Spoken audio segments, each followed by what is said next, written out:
All right, golfers. Today we are going to break down the top 3 exercises to help your golf game. We use these exercises from anyone who's starting with us, who is just looking to improve their mobility, all the way up to professional golfers. So these cover the whole gamut of golfers, whether you're a 20 handicap or whether you're a tour pro. So we need to have good rotary mobility in the trunk. Great exercise for this is called a reach back. Quadruped reach back would indicate I'm on all fours, okay? If your knees don't allow it, because we want you to get as far back as possible, you could put a foam roller or a pad back here because we want your butt to be as far back as possible. The reason for that is we don't want your hips up here, because if I try and rotate here, I'm probably going to move my hips to the side. So we want your butt to be kind of as far back as possible. I'm going to take that out.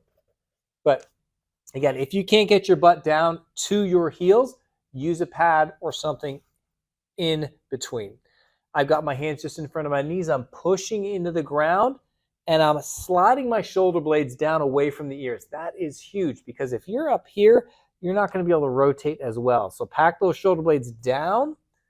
And then I'm going to bring my right fingertips right on the side of my head above my right ear.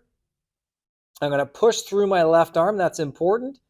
And I'm going to rotate as far as I can, trying to look past my elbow. Once I get to my end point, I stay there. Don't just come back down. Get to that end range. Hold your end range. This is so important. Golfers will just kind of do this, right? You're not going to get any benefit out of that movement doing it like that. You need to get to an end range. Now I'm going to breathe in, hold my breath for 2 or 3 seconds, and then I'm going to exhale and try and go a little further. You can see that. I'm going to show you this way so you can see how much range of motion I get just by holding that end range and breathing. Again, you'll also notice I'm not going to lean to the side. I'm keeping my spine centered between my knees. So I'm just rotating. Breathe out. I'm pushing through this down arm, keeping both shoulder blades down. And again, once I get to my end range, big breath in. Try and breathe in for 2 or 3 seconds. Hold the breath for 2 or 3 seconds, and then exhale and hold that. Now I'm going to hold that end range. Own this position. Breathe in, hold it. Exhale and go a little further. Now I'm really feeling that end range. I'm shaking a little bit. Let's try one more rep. Big breath in, hold it, and there we go. So really work that end range of motion. You're going to do those reach backs on both sides. It's really going to help that trunk rotation, which is critical for golfers to be able to rotate fully into the backswing and into the follow through. So it's a less armsy swing. You're going to have a wider swing arc. It's going to give you more power in your golf swing. That's exercise number 1. Exercise number 2. We're going to work from what we call our 90-90 position. You probably heard of this before. I'm going to break it down for you. So obviously we've got 90-degree angle at this knee, 90-degree angle at this knee. Couple fine points you want to note. All right. You can see this knee is straight out from my hip. Okay. And this knee is straight out from my hip. All right. So front shin, back thigh are parallel. Back shin, front thigh are parallel. All right, so make sure you're in that setup position. Use your hands on either side of this front leg to boost yourself up, and you can see now my trunk is nice and tall. I don't want to be in this kind of slumpy, rounded, lazy posture. This is what happens when you get tired in the golf swing at the end of a round and your swing goes awry. Keep your posture up, push the arms down, and I'm going to push this lead thigh into the ground. Push this down. So this, in our 90-90 position, we're going to work the back leg here. We're going to work external and then internal rotation. So I'm going to work it both ways. Make sure you're pushing down here and your chest is going to be forward a little bit. Again, I'm not going to slouch. We stay tall. I'm going to push my back foot into the floor and try and point this knee up to the sky. If you only get this far, you got some work to do. Okay, we got to get this leg pushing up. Hold that end range. Again, don't just get to the spot where it feels tight and then come back down. Spend time in the end range. Okay, so own that end range of motion. Breathe in and maybe push it a little further. Hold it there. Then come back down and try it again. See if you can get a little higher. With each repetition, you want to feel slowly as you go back and forth, like I'm trying to get a little bit further without the chest opening up. I'm not doing this, okay? I'm staying tall. Point that up, hold that end range. You can see I'm just taking this hip socket and I'm rotating it like that, okay? Getting this movement primed up. Really important to get that range of motion established. Now, again, do 8 to 10 of those. Now we're going to go to internal rotation on this back leg. So if this movement was really tight for you, I recommend moving to your forearm. This will make the movement easier. We're going to do internal rotation. Okay, if I'm on the forearm leaning over, it's going to make it a lot easier. I take this back leg, roll it down into the floor, and try and bring this back foot off the floor. The key here is to not try and just lift the foot. I'm trying to turn my thigh down into the floor. That's internal rotation, or the thigh is rotating internally towards the midline. That's what that means. I'm rolling the thigh inwards. That's what makes the foot go up. Again, you might have trouble getting that foot off the floor. That's okay. The main thing is that you feel it in this hip, and you can even put your hand here to try and feel this hip working. When you do, hold that end range. Note where your foot is, and then the next rep, see if you can get a little higher.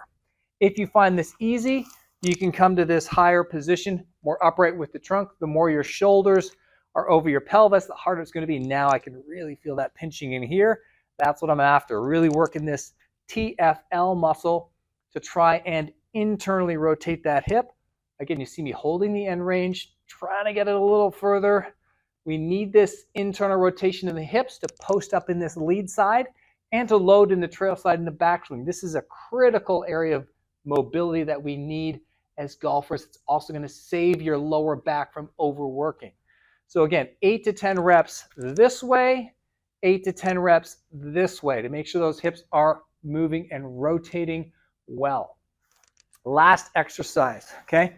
Really, really important one. This is going to bring a component of strength and balance into it. So we're going to work on what we call a rotational split squat. I'm going to give you 2 different variations to try. Level 1, rotational split squat. Again, if I set up in a split squat, my feet are going to be hip width apart, and I simply just take a step forward. If I bring the knee all the way down, I can use a pad here. This back knee is going to be slightly behind the front foot, okay? So from here, if I'm doing this rotational split squat, level 1, I'm going to turn my trunk towards the front leg as I come down and touch. I'll show you this way. Again, as I come down, I'm going to turn my chest towards that front leg and then push through the ground to come back up. We should have good balance and control here. I'm not just throwing my shoulder forward. I'm turning. You can see, think about your breastbone. Put a thumb on your sternum. Turn that breastbone towards this thigh without the toe lifting up. So I feel like you're controlling it here, turning back to the top as you come up. Inhale down, exhale up, down, and I'm straightening this leg, coming back to center. This is level 1, okay?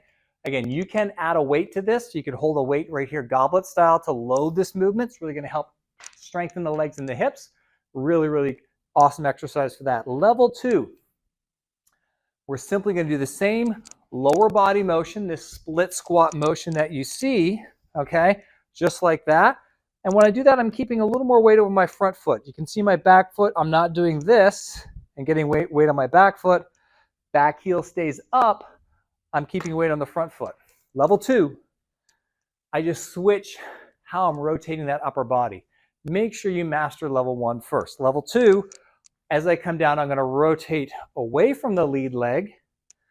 And as I come up, I'm going to rotate towards that lead leg. So now, as this foot is pushing into the ground and driving the hip up and back, my chest is turning into that. So inhale down, exhale, turn up. Inhale down, exhale, turn up. And you can see here, again, for a golfer, right-handed golfer, all right, for my lead leg, as I'm coming up, I'm driving this foot through the floor and turning the chest towards that lead hip. This is an awesome exercise. Again, this is a lot more challenging than it looks to coordinate this movement and especially here, finding the balance as you're getting that hip pushing back and the chest driving through. But this is exactly what you need to clear that hip and get your chest turning through impact. So work on level 1 before you come to level 2. But again, this rotational split squat, awesome exercise to develop some lower body strength, coordinate it with the rotational pattern. Those 3 exercises are really going to gear you up to play your best golf. Hopefully you guys found this video really helpful. If you did, give us a like, subscribe, and throw a comment and say, love the workout.